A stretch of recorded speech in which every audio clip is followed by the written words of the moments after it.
All right, now I'm going to interview Chris Fields from the state of New Jersey. He's running for the Democratic nomination to be the next senator of the U.S. Senate from New Jersey, and he's running.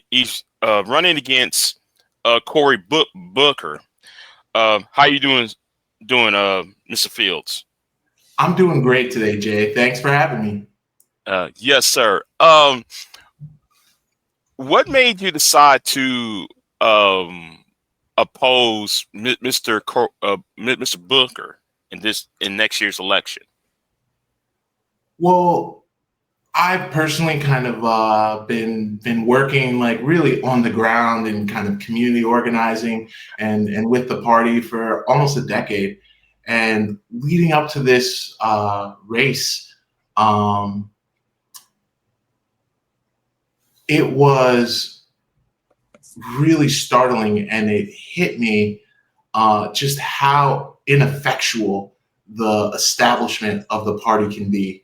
We've seen 50 years of wage stagnation and ordinary people just not getting tangible results from our hijack system.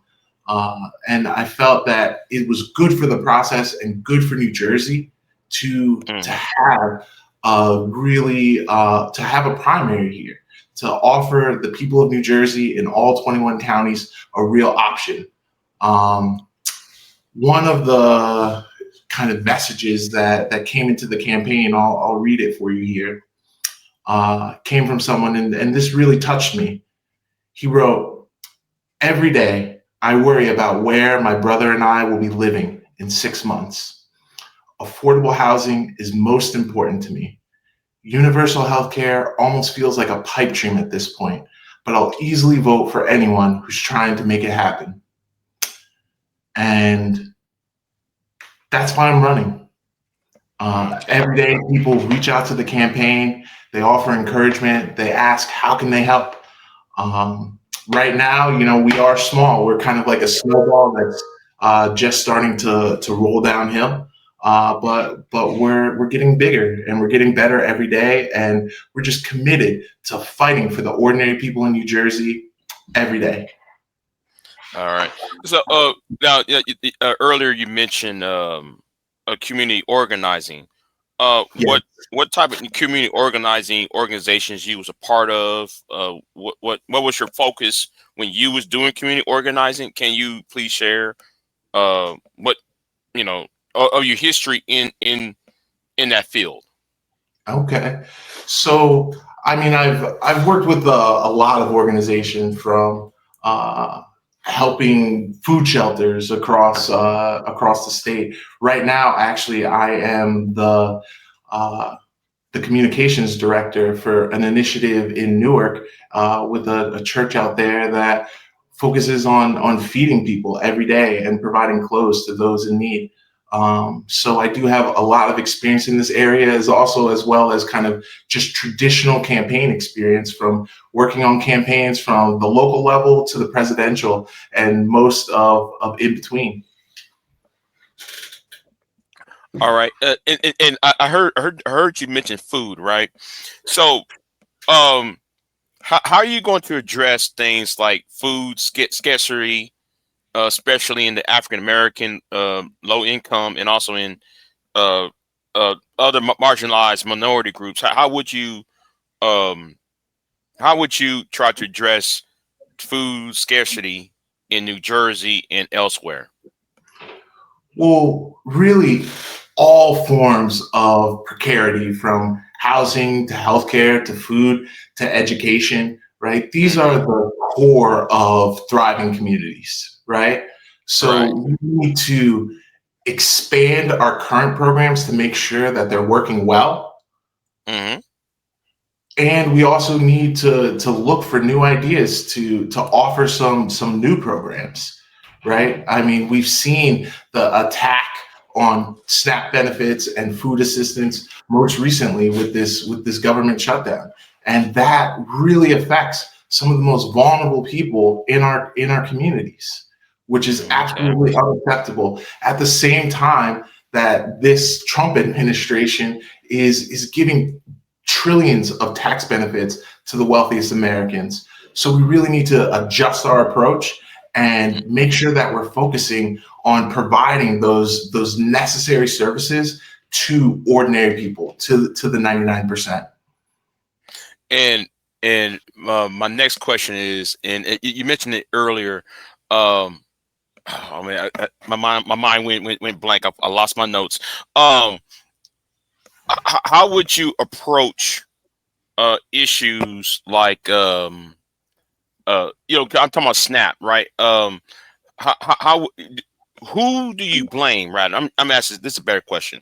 Who do you blame for the SNAP and the government shutdown issue? Do you blame Chuck Schumer and Akeem Jeffries, the Democratic leadership, or do you blame the Trump administration for like the shutdown? So, I mean, for this one, there's certainly blame to go all the way around.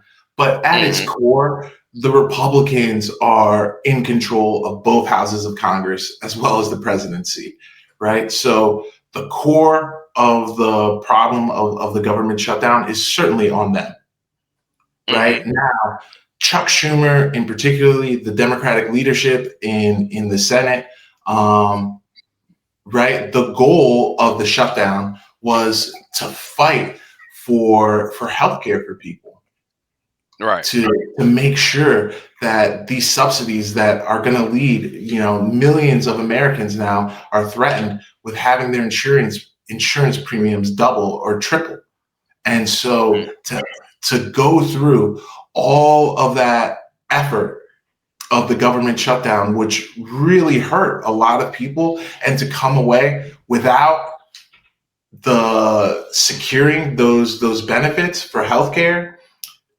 just seems unacceptable to me. And should you be elected, would you? I know this has been going around the the rumor mill. Would you support Chuck Schumer in the next the next time the Senate opens in next January? I mean, the January 2027. I personally, especially with this most recent shutdown, have lost confidence in Senator Schumer, like many others, right? But especially when it comes to the Senate leadership, right? We need an alternative to step up, right? Someone who is proven that they will, fight for ordinary people, and especially is willing to put this the issue of fixing our broken and flawed healthcare system front and center in the next Congress. And speaking about the healthcare thing, would you try to expand Obamacare, or would you try to create another type of healthcare system that would eclipse or that either eclipse or remove or replace Obamacare? So personally, I support a universal single-payer healthcare system. And we've heard a lot of different alternatives out there, like Medicare for all. And really, to get from where we are to universal healthcare will require an overhaul of the entire healthcare system. We need to make sure that we have the medical professionals that we need. To cover everyone. We need to deal with the pharmaceutical companies, the cost of prescription drugs. We need to deal with the insurance companies and medical providers who are very good at taking advantage of our kind of opaque and broken system to squeeze profits out for themselves, while people are often denied the routine care that they need. So while we aim for universal healthcare, I think the next step is a robust public option, one that just offers one comprehensive plan, very similar to what the members of Congress have now, one that covers doctor's visits to hospitalization to prescription drugs and dental and vision care. One plan. It seems like that's similar to what John Edwards ran in 2008. I think he was trying to. I think that was similar to what he was trying to do in 2008. The whole, we should have the same health care as the members of Congress. I remember he used to say that in the campaign trail at the time. Yeah. And I mean, very similar, because I mean, right now I will, when I, am out there talking to the people of New Jersey, just recently I was talking to this woman. She's in her 70s. She is a kind of one of the core members of her church, which is really focused on, providing care and services for the people of Newark. And she's on Medicare.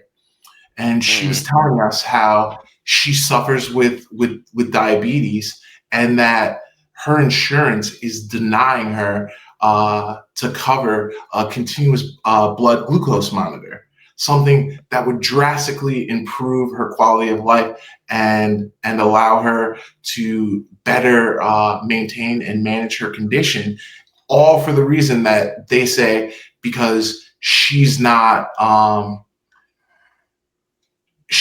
taking the medication that they would require to cover this.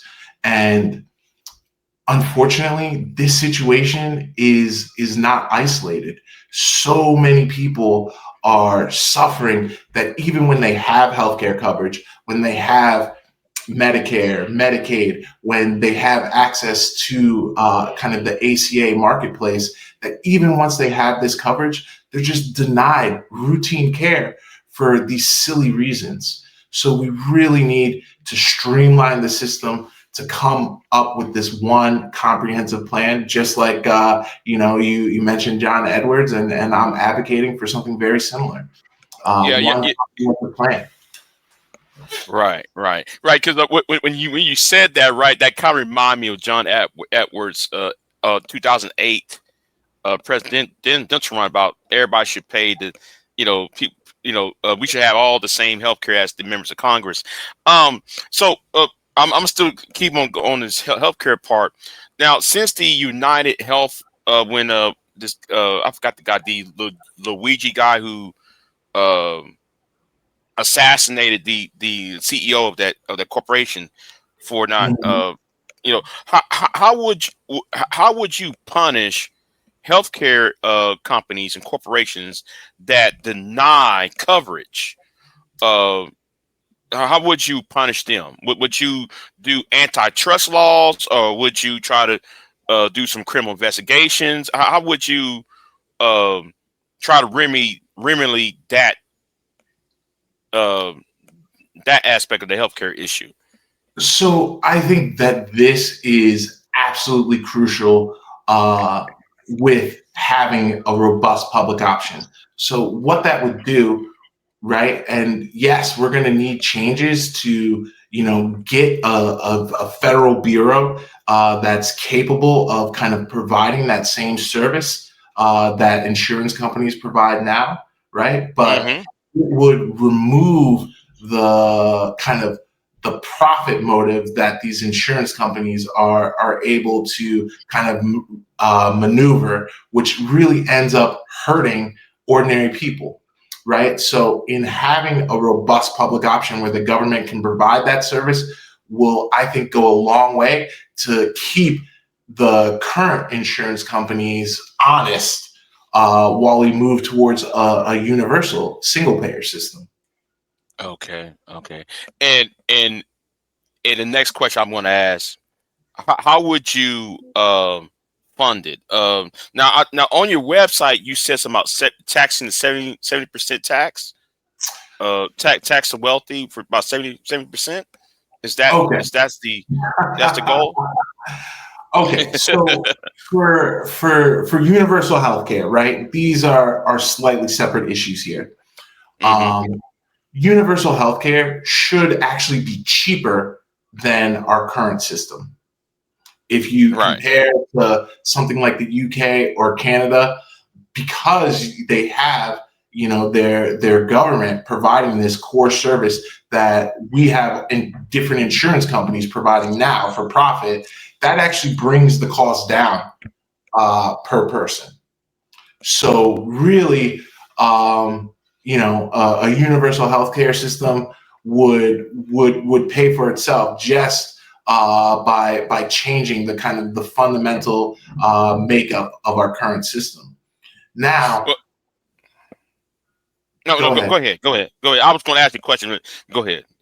So when we're talking about taxes, right? Right. I totally understand that everyone, and this can be a very sensitive subject, right?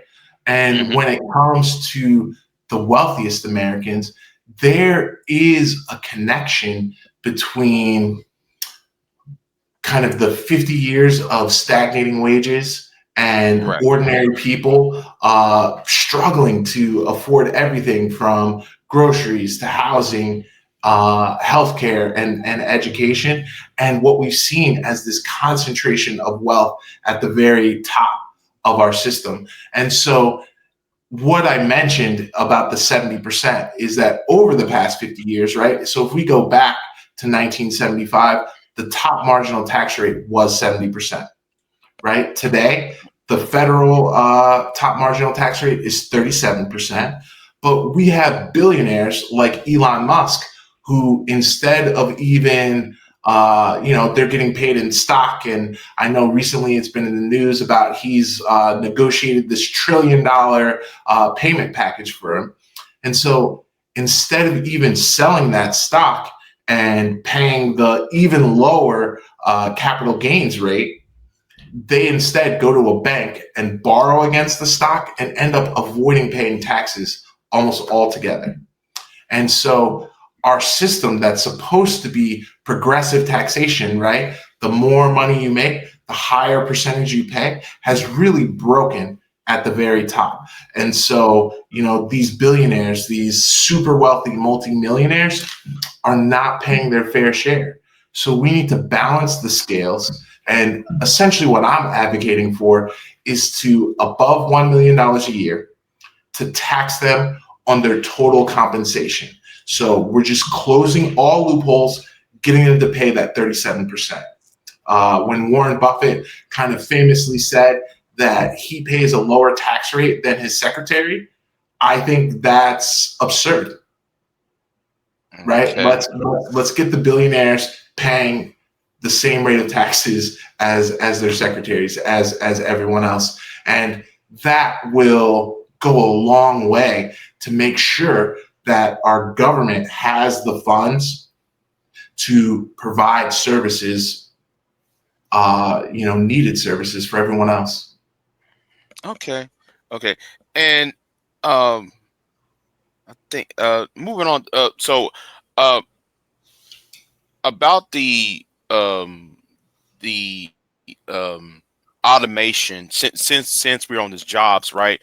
How would you address that? There's this fear among a lot of people about automation, and you got people like AI and the technical, because you just mentioned Elon Musk, Mark Zuckerberg, the Google, what they're doing with AI and other things. How would you assure the American worker that his or her job will be safe or will be secure against this automation and AI? So actually, I think this is an incredibly important issue, especially right now.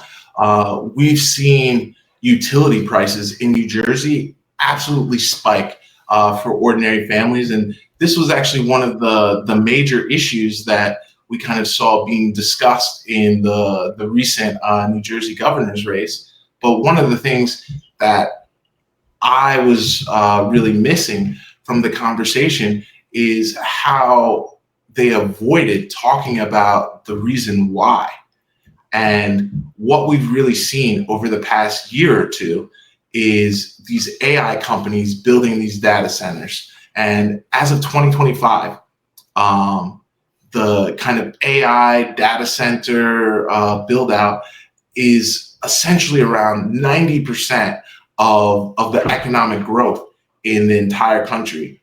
So not only is it worrying from a financial bubble perspective that has the ability to pop, but these data centers are are incredibly kind of greedy. They use a lot of energy, and so as they build these new data centers, then they're bidding for energy against ordinary people, which has led to that spike in utility prices, not only here in New Jersey, but across the country. And so it makes absolutely no sense for ordinary people to be subsidizing this AI speculative build out. So that needs to be regulated. It makes no sense whatsoever. And then you mentioned these big tech companies, Google, Meta, Amazon, Twitter, or X, or whatever they're calling it now.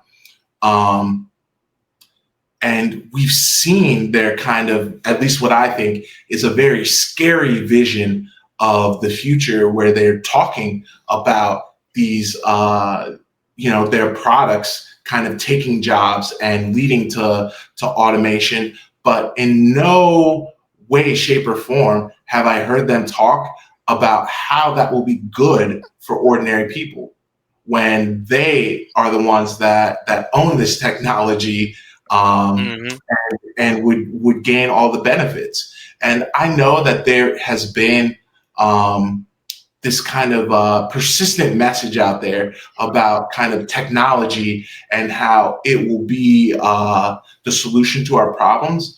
But if we just look historically, that's actually not true.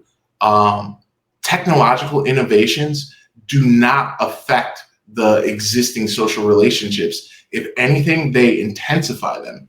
We can go all the way back to the Industrial Revolution, where life expectancy actually dropped as people moved into cities. And it was really the efforts of organized labor of the masses of the people that had to fight for worker safety standards, for the 40-hour work week, for paid leave, and all the kind of worker protections that we value today.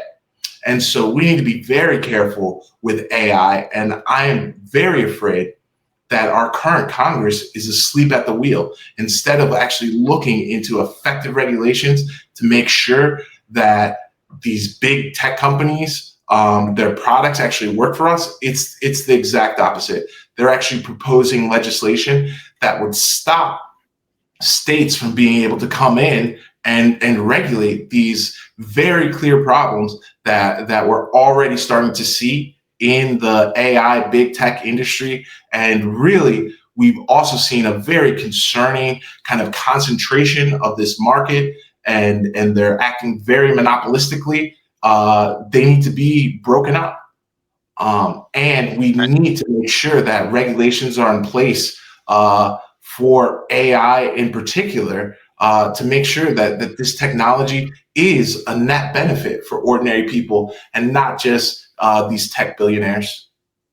Right, and I agree with you. I agree with you, because I do believe that some of these companies, especially Google, I think Google, I think that I'm gonna say it like that. I think Google and Facebook and Twitter needs to be breaking up for many reasons. The AI part, also because there's been a lot of people.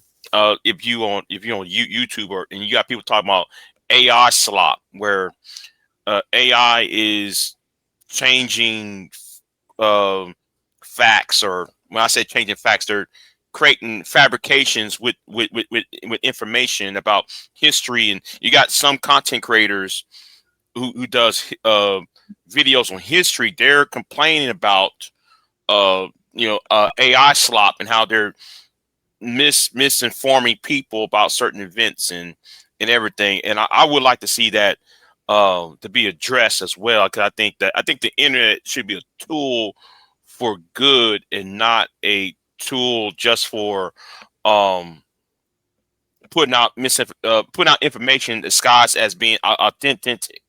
You know, because some people, they get their education from the internet, you know, from some of these courses, and I think AI would in turn destroy any trust within our education, how we learn about things and so forth.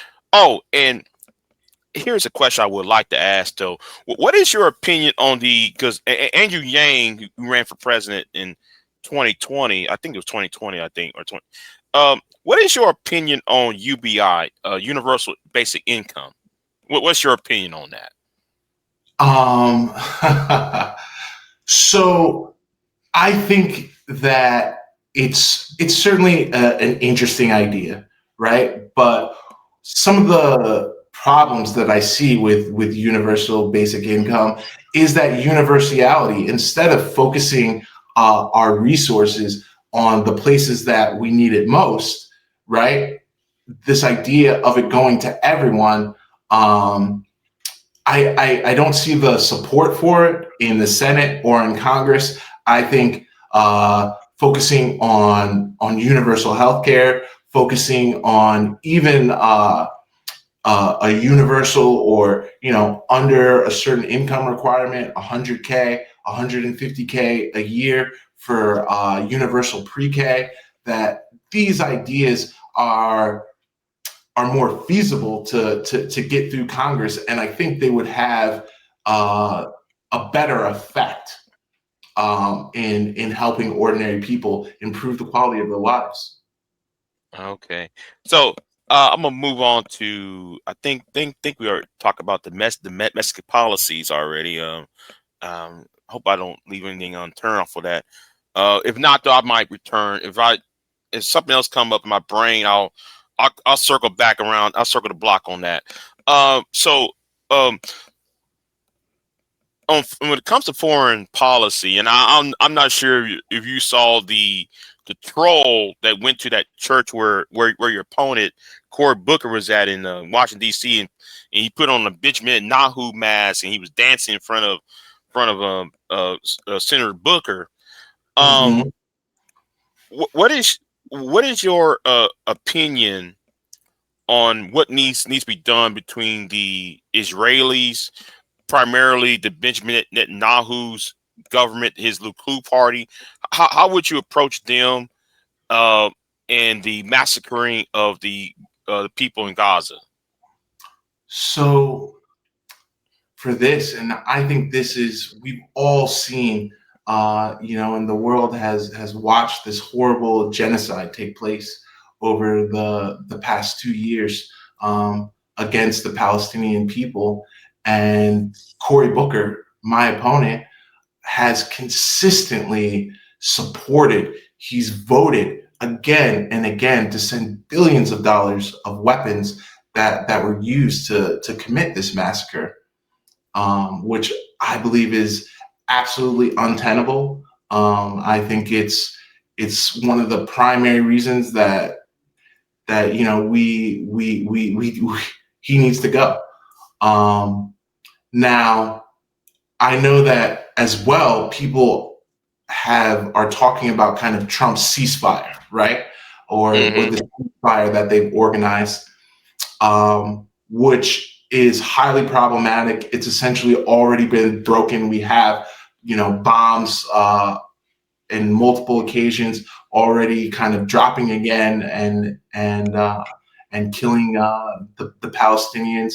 And we see from the Trump administration in particular, their vision of you know, turning Gaza into this resort town with the other oligarchs of the Middle East goes against the core principle of self-determination, right? The Palestinian people and what we should be supporting as Americans, and is a self-determining Palestine, one where they have community control of the resources and institutions that they need to survive and thrive.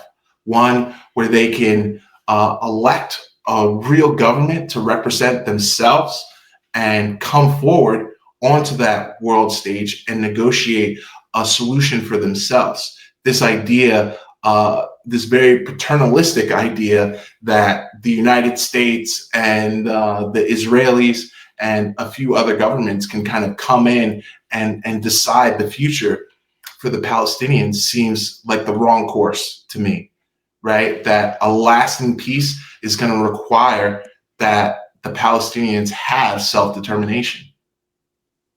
And how would you uh would you will be more keen to have like a international peacekeeping group um with that actually can enforce it in that area to make sure that the Israelis and the Palestinians ain't clashing again, or how would you what type of remedy would how would you enforce this? Because it's going to have to take, in my opinion, it's going to take an international force to get the Benjamin Netanyahus of the world off the backs of the Palestinian people. Mm. So how would you be in favor of that, or you know, So for, what I think the first thing that needs to happen, right, and what mhm, I would do as the next senator from New Jersey is I would not vote to send even $1 to the apartheid Israeli government, right? right.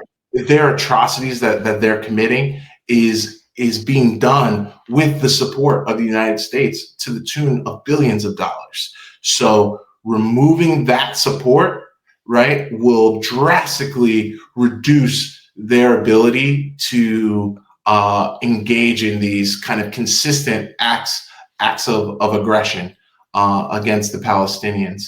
Um, Now, in terms of an international peacekeeping force, I mean, I was reading this article. I think it was in the Atlantic just recently, and they were talking about kind of how to send in, and that they needed to send in um,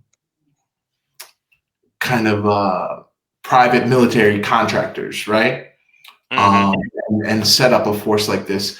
But if we just look historically, these groups, right? This once again is another kind of paternalistic solution, right? I think what we really need to focus on, what the world should come together to do, is to help the Palestinians have self-determination, right? We Hmm. need to kind of lift that embargo that the Israelis have over, the Palestinian settlements, that, stop them from being able to just do the basic functions of life, right? Destroying their schools, their hospitals, their ability to to fish or to farm or to feed themselves. Like, these are the areas that we need to support the Palestinians in, and also really to help them to be able to form a real government, right? One Right. that the international kind of world will recognize as well, right? But one that Right. actually represents the Palestinian people. Right. Because I think though, because I just learned this about last year or so, saying that the Palestinian government, that the one that about not Hamas, not Hamas, what's the PLO, right? The one Mhm. who's on the West Bank, right? Um, how that government could not send or receive money because it funnels through the Israeli uh, government or Israeli banking. And I think part of it there needs to be I think the Palestinians need to have their own bank without the need for Israel or any other international actor to have their hands up in it. Because I think that's also what's hindering the problem why they couldn't feed themselves. Well, you can't have the money to buy food or services from the outside world. I think that also needs to be addressed as well. And moving from one international issue, what is your thoughts on the Ukrainian Russia conflict? Uh, the Europeans have their own peace plan. Donald Trump, the Trump administration, have their own peace plan. Um, have you ever looked at both those proposals? And if so, can you tell me what is your insight on those two? So the situation in Ukraine, at its core, Vladimir Putin has engaged in an illegal war of aggression against Ukraine, and that is a real threat, right? So I understand why the Europeans are so concerned, and the world is watching the situation, and we've seen millions of people displaced, tens of thousands of people killed. Now the Trump administration's current plan, I thought it was absolutely absurd how he really took the mask off, and what they seem to be fighting over is the reconstruction funds to end this conflict. Basically, with Russia, taking slightly more than the land that they have already taken militarily, and they had this kind of egregious proposal to guarantee the profit of U.S. firms that will come in and be involved in the reconstruction. So once again, I think a peace plan is certainly necessary, right? But the peace plan needs to take into account the ordinary people of Ukraine, to put them first, not the economic interests of Western Europe and the United States. Right. And would you back the idea of Ukraine joining NATO, or would you? Because that also has been floating around. Go ahead. I mean, it seems like this particular point, right? NATO, in particular, was a military alliance that was formed to kind of protect the West from the Soviet Union, right? Right. But the Soviet Union is gone. And this has been one of the areas I'm really not sure how much should be believed of what Putin says, right? But he points to this issue of the Ukraine joining NATO, or potentially joining NATO, and putting those weapons on the Russian border as one of his primary reasons for starting this conflict. So I believe that there are paths to peace without Ukraine joining NATO, right? I don't think that this idea that we've seen in kind of these like forever wars, that it's all about weapons and acting first, and these acts of aggression is the only way to keep people safe. Instead, I actually think it's generally the opposite. We can look at Afghanistan, Iraq, Yemen, Syria. Which one of these places is safer, more stable today after intervention? Right. And I think the last month or so, the Syrian president, I'm glad you mentioned Syria. He was in the Oval Office, and how does it feel that somebody like him, who was a part of Al Qaeda and part of ISIS, I think he was rumored to be part of ISIS. How did it? Do you have any opinion on that? He was part of the group that may have done horrific things to the American soldier in the Middle East, and part of a group that had knocked down the Twin Towers. What is your opinion on that? I mean, So I think this is a prime example of how this kind of foreign policy that we've seen kind of since the war on terror until now, and the forever wars is ineffective, right? mm-hmm. Because um, Bashar al-Assad was not a good guy, right? Everyone can agree to that. But then, after all this war and conflict and death and loss of lives and treasure, we don't end up with a safer, more stable Syria for ordinary people, Mm-hmm. right? We just end up replacing, one dictator with another, or potential. Right.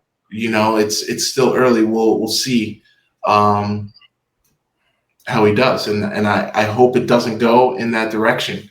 But we'll see. So I think that overall in our foreign policy, right, that what will protect the people of New Jersey, what will protect ordinary Americans, is if we use our military for legitimate defense and not these kind of interventions and acts of aggression and regime change overseas. Right. And what's really worrying is it seems this current administration, the Trump administration, wants to start another conflict with Venezuela right now.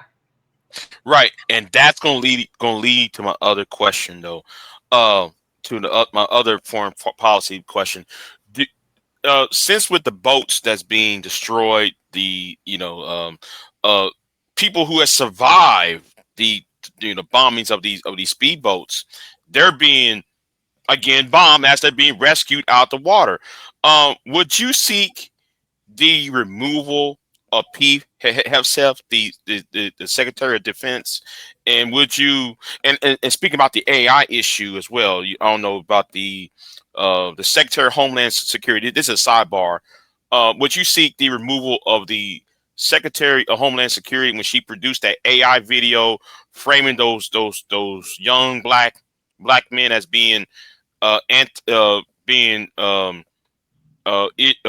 suggesting that they was trying to have an insurrection, because that was an AI video that she took. I don't know if you saw that video. It was a group of young black men. They were talking about fighting some other country. I think it was China or whatever, Russia, whatever. And she took the image, talking about, we want to fight Trump. We want to, Trump coming to Chicago. We will fight back. Trying to rebel. And would you seek the removal of both these officials? Since, though, in my opinion, going after Donald Trump again, I don't think it's for the third time. I just think the better option for me is go after the Secretary of Defense, the Secretary of Homeland Security, as a part of going after the cabinet members to to slow this thing down. If would you be in favor for that? Is what I'm saying. So with these kind of these drone attacks or the bombing of the boats off the coast of Venezuela, these are war crimes, right? Even the administration's rationale that they're trying to lay out that these are drug traffickers, right? We've yet to see any definitive evidence that is actually true. And even if it was, the penalty for drug trafficking here in the United States, and this isn't in the United States, this is in international waters, right, is not death. Right now, one particular instance where they essentially attacked and then killed these survivors and dropped another bomb after they had already bombed this boat once is, I mean, it's just there's no excuse. So Right. I personally am glad that Congress is starting to look into this, and I hope that if Secretary Hegseth, actually did give that order, then he needs to be held accountable. But whoever gave that order certainly needs to be held accountable. This is clearly unlawful. It is a war crime, and it's unacceptable. Now for the AI videos, right? Especially from our administration. It's very unfortunate that this administration is particularly unlawful, right? This they move so fast sometimes that it's difficult to even keep up with all the ridiculous things that they're doing, right? We don't need misinformation being spread by the administration to the American people. It's absurd, right?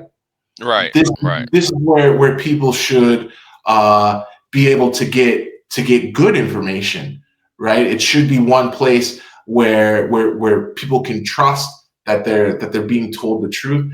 And as for Trump in particular, and going after him, when the Supreme Court kind of came down on his side, basically giving him a wide immunity for his actions while in office, that just leaves the process of impeachment as the only way to hold him accountable. Would you try Amendment 25, Section 3, or just Section 4, Amendment 25 to the Constitution? If try to since there's rumors, I'm using this in quotation marks, right?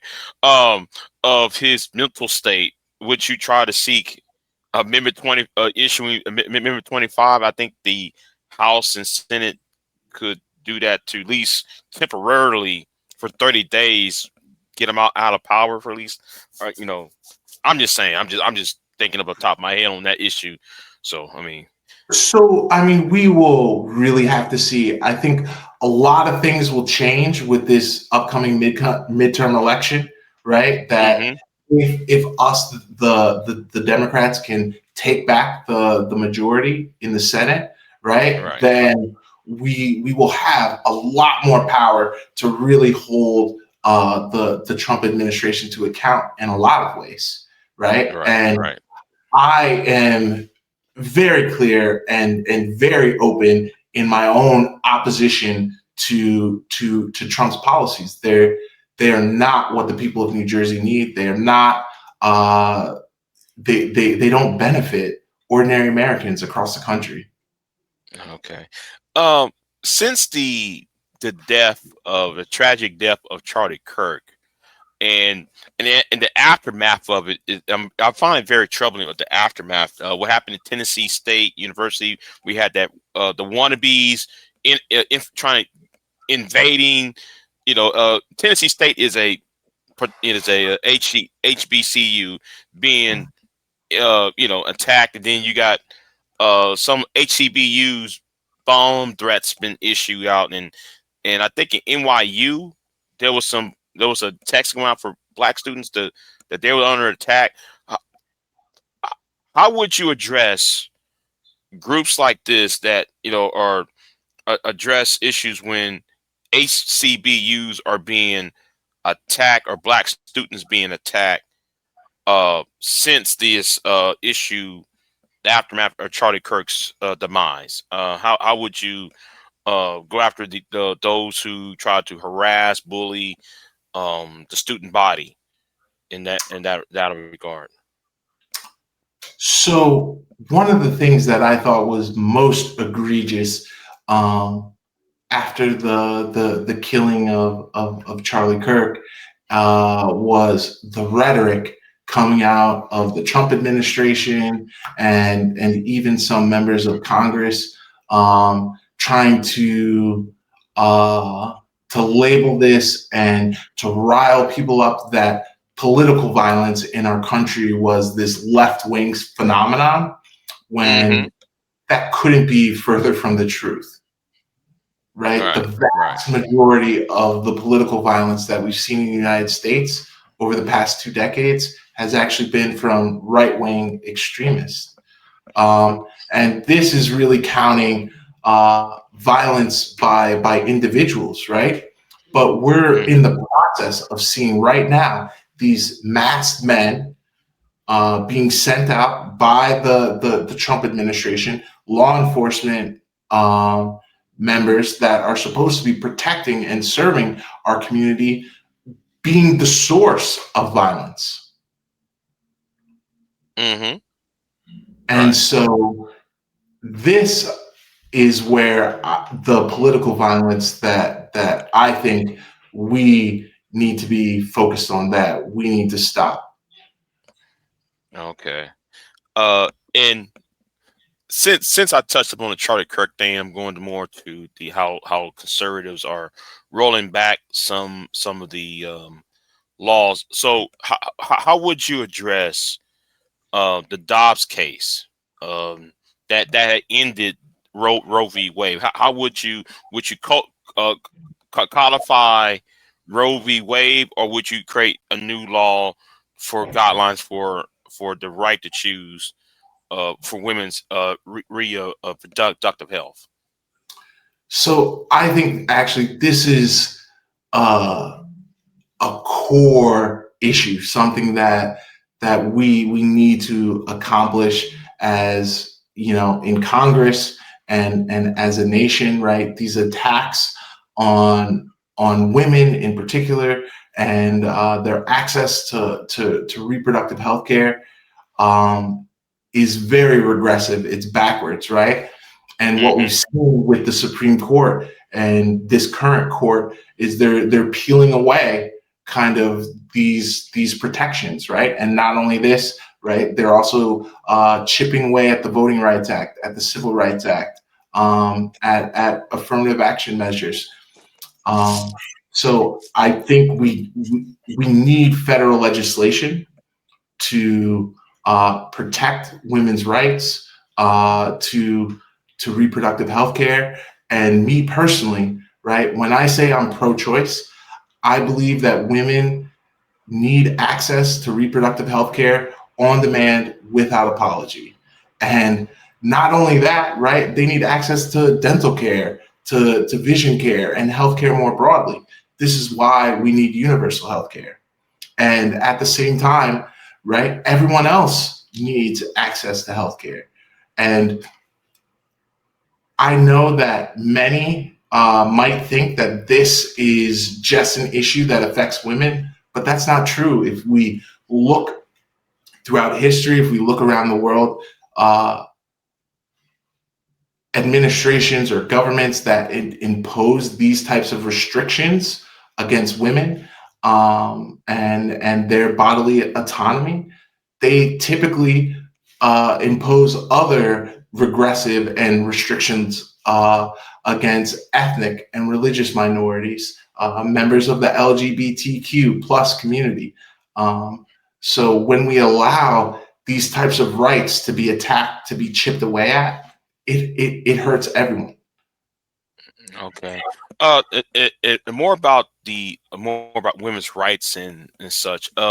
So I don't know if you are aware of the red pill manosphere communities. You know, these podcasters, right? Mm, And the harassment, the doxing of certain female figures in society by these red pill groups.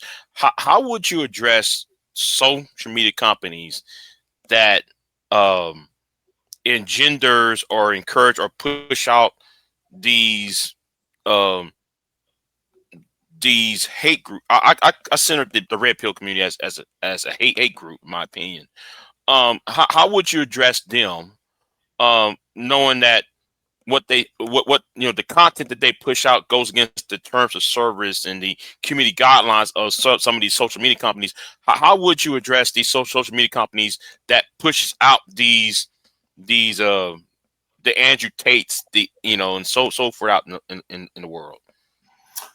So I think that this is one of the reasons, one of many, that these kind of big social media tech monopolies, we really need some better regulation, right? Because we've Right. seen that algorithmically, their goal is to just get engagement, so that way they can sell more ads, right? And Right. all too often they do that through misinformation, through pushing these harmful narratives, like you're discussing with the red pill movement, um, which is very harmful. This hurts people. We've seen kind of the rash of cyberbullying, the negative effect that it has on teens, to adults.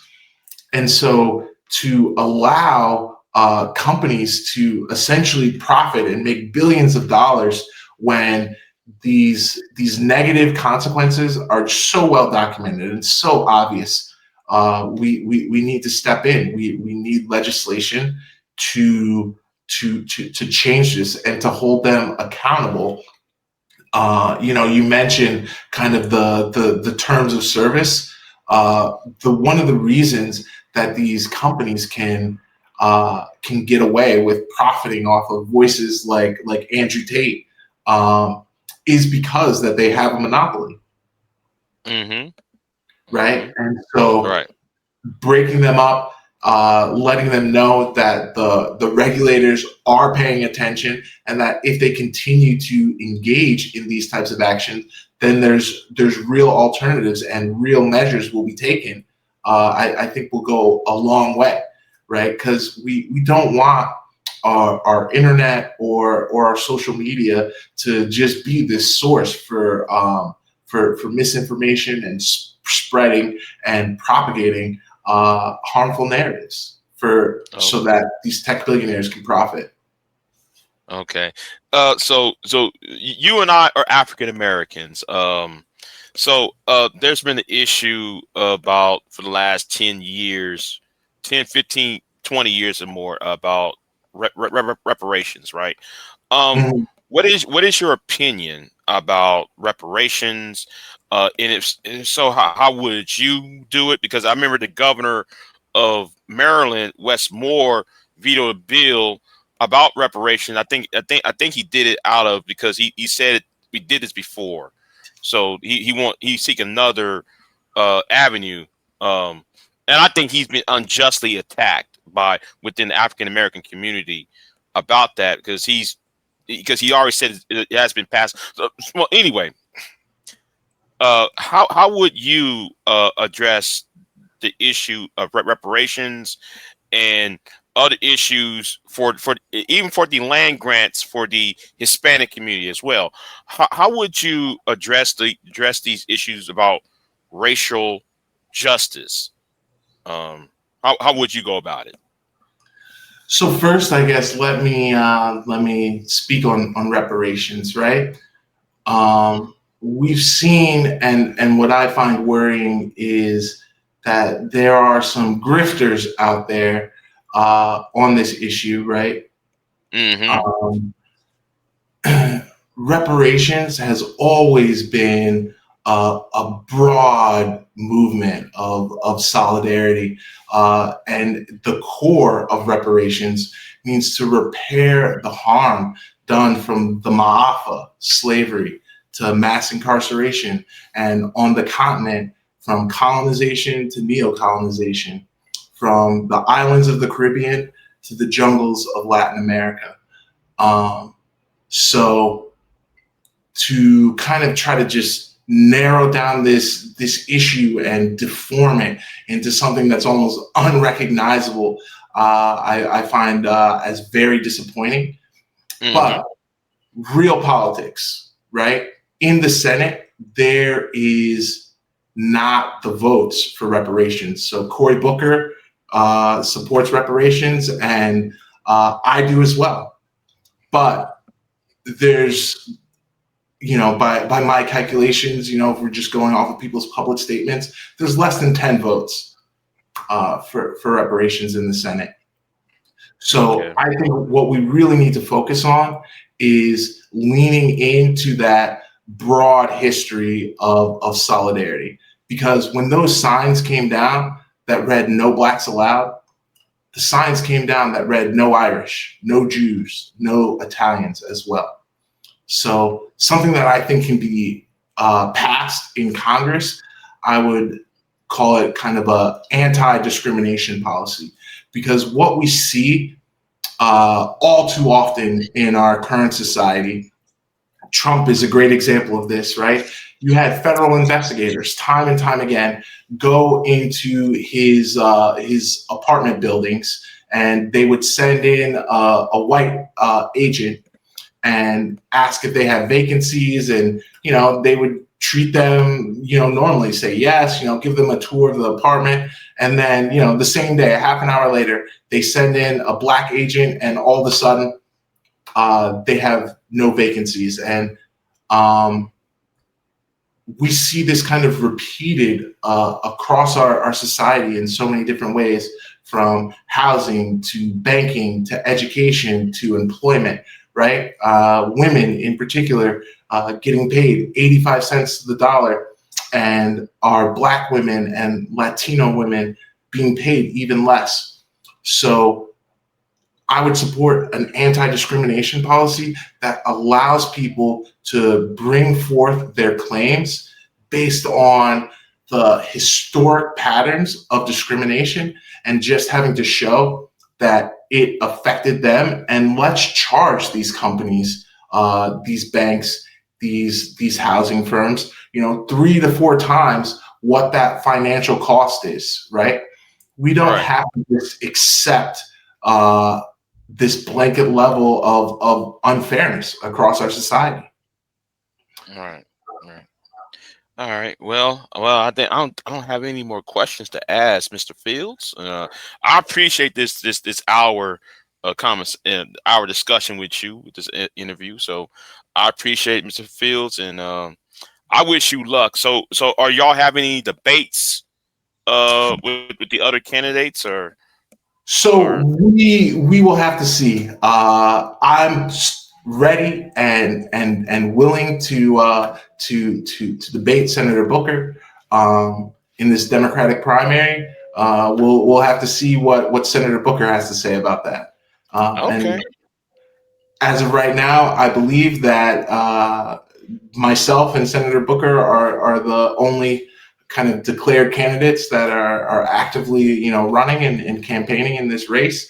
And so we're just going to do our absolute best to, fight for the ordinary people, working families in New Jersey every day. All right, sir. All right, sir. I appreciate this. I appreciate you took the time to talk to me. I'm a low-level content creator. I just do that as a hobby. So yeah. But anyway, I appreciate it. So I'm gonna say again, I'm grateful. Well, Jay, it was great to be here. I appreciate you inviting me on your platform as well, and thank you. Yes, sir. Yes, sir. So anyway, this concludes my interview with Mr. Chris Fields. Oh, and before I leave, can you say the website Yes, is chrisfieldsforsenate.com? Is yes, that's the okay? ChrisFieldsForSenate.com, and you can find us on social media at ChrisFields4NJ. All right then. All right, this concludes my interview, and I appreciate it, Mr. Fields, and I wish you the best of luck. Okay, thanks, Jay. Yes, sir. You have a good one. You All right, too. all right then. All right, bye-bye. Bye. Bye.